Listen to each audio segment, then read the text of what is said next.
CP మాజీ MP మార్కని Bharat మాట్లాడుతున్నారు. ప్రతిలైవ్లో చూద్దాం. ఇవాళ మీరు తీసుకొచ్చి దేవుడి ప్రతిష్ట మంట కలిపే కార్యక్రమం చేస్తూ ఉన్నారు. ఒక్క మాట అయితే ఫైనల్గా చెప్పేది ఏంటంటే, ఇవాళ ఒక ప్రగాఢమైన హిందూ ధర్మాన్ని పాటించేవాడిగా, ఒక భక్తుడిగా ఇవాళ తెలియపరిచే అంశం ఏంటంటే, తెలుగుదేశం టైంలో కానీ, మా టైంలో కానీ, లేకపోతే తిరుపతి చరిత్రలో కానీ ఎప్పుడూ కూడా ఎన్నడూ కూడా జంతువుల కొవ్వు అనేది కలవడము తిరుపతి నెయ్యలో జరగలేదు అనేది ఇది నేను ఉద్ఘాటించి చెప్తా ఉన్నా.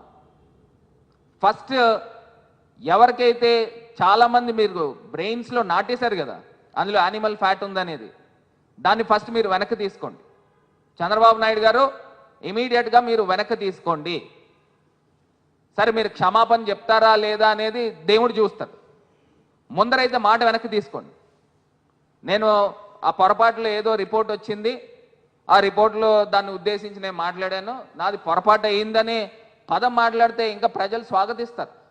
మీరు ఏ రిపోర్ట్ని బేస్ చేసుకుని పెట్టారని అంటే ఎస్ వాల్యూ, ఒక ఎస్ వాల్యూ వచ్చిందని ఒక రిపోర్ట్ ప్రకారంగా, అందులో కూడా ఫాల్స్ పాజిటివ్ రిజల్ట్స్ అనే పదం కూడా అందులో ఆ రిపోర్ట్స్లో కూడా ఉంది.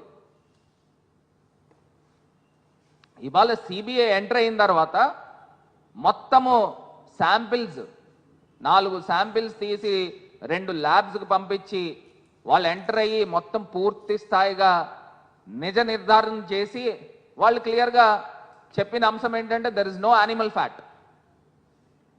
ఇప్పుడు మీరు పవన్ కళ్యాణ్ కానీ లేకపోతే చంద్రబాబు గారు కానీ మీరు మాట్లాడిన మాట వెనక్కి తీసుకోమని వైఎస్ఆర్ కాంగ్రెస్ పార్టీ తరఫున డిమాండ్ చేస్తూ ఉన్నాం.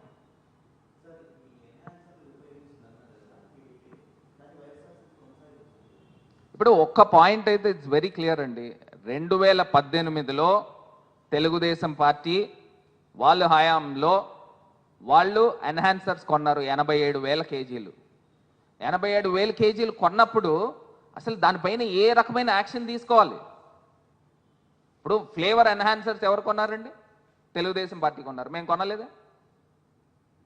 ఇది కాక ఇంకొక అంశం కూడా, బోలేబాబా. ఆ బోలేబాబా అనే వ్యక్తి 2014 నుంచి 19 దాకా హర్ష్ డైరీ ప్రోడక్ట్స్ అనే పేరుతో ప్రమోటర్స్ విపుల్ జైన్ అని, పమల్ జైన్ అని వీళ్ళు ఉన్నారు.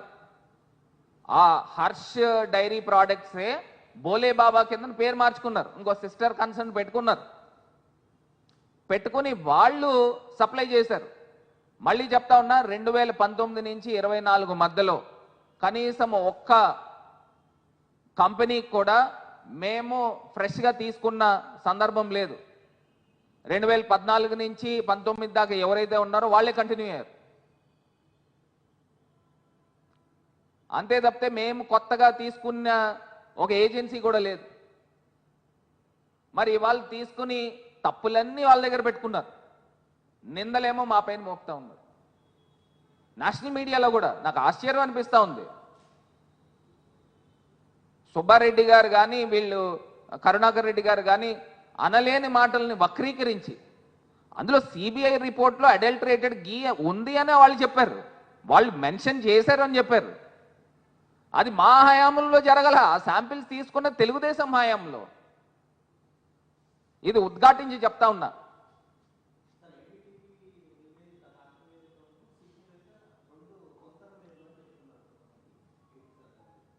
ఒక్క అంశం అండి, ఎప్పుడైతే సెట్ ఏర్పడిన తర్వాత, ఎప్పుడైతే శాంపిల్స్ తీసుకుని ఎన్డీడీబీ ఎన్డీఆర్ఐ 2 రిపోర్ట్స్లో కూడా క్లియర్గా ఏ రకమైన జంతువుల కొవ్వు లేదు అని క్లియర్గా మెన్షన్ చేశారు. Point number 1. రెండోది, మీరు ఏదైతే క్వశ్చన్ అడుగుతా ఉన్నారో, గతంలో చంద్రబాబు గారు ఆయన అంటూ లోకల్గా కొన్ని ఎన్డీడీబీకి పంపించారో లేదా కాఫ్కి పంపించారు. అందులో కూడా రిపోర్ట్లో కూడా ఏమని ఉందంటే, ఎస్ వాల్యూ ప్రకారంగా ఎస్ వాల్యూ హై ఉంది కాబట్టి దేర్ ఆర్ సస్పెక్టెడ్ అడల్టరేటెడ్ అని చెప్పి falls positive result can be obtained. ఇదేమి డెలిబరేట్గా ఇచ్చింది కాదు, క్వశ్చన్ మార్క్తో. అంటే చంద్రబాబు గారికి ఆతృత, కంగారు పడిపోయి ఏదో ఒకటి తీసుకొచ్చేసి వెంటనే జగన్మోహన్ రెడ్డి గారిని ఎదుర్కోలేరు. డైరెక్ట్గా ఆయన పైన ఒక నెపం మోపేయాలి. అంటే హిందూ ధర్మానికి వ్యతిరేకి అనే ఒక నెపం మోపేయాలి. అది చేసిన కార్యక్రమం. అది ఇందులో క్లియర్గా ఉంది. Falls positive can be obtained, hence the method is not applicable to milk fat in this case అని పెట్టారు. అంటే అందులో క్వశ్చన్ మార్క్. కాకపోతే సెట్ వచ్చిన తర్వాత అందులో క్లియర్గా అన్ని ల్యాబ్స్కి పంపించారు. 4 శాంపిల్స్ పంపించి అందులో ట్రేస్ అవుట్ చేసింది ఏంటంటే నో యానిమల్ ఫ్యాట్ అనేది ట్రేస్ అవుట్ చేశారు. ఫస్ట్ యానిమల్ ఫ్యాట్ లేదు కాబట్టి బేషరత్గా మాట వెనక్కి తీసుకోమని చంద్రబాబు